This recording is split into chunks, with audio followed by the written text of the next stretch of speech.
Delhi blast के बाद देश भर में खतरनाक नैरेटिव फैलाया जा रहा है।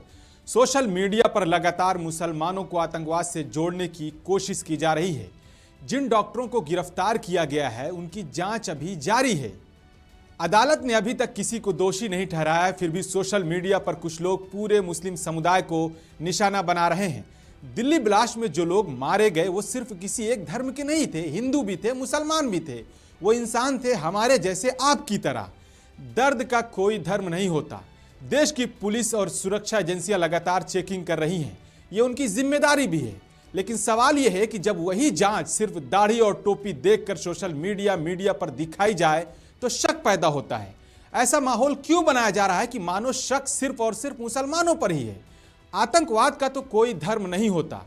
दोषी चाहे जो हो उसे सजा मिलनी चाहिए, लेकिन बेगुनाहों को शक के घेरे में डालना ये इंसाफ नहीं, नाइंसाफी है। क्योंकि अगर एक मजहब के खिलाफ नफरत फैलाने में नफरत जीत जाएगी तो इंसानियत हमेशा हारती रहेगी।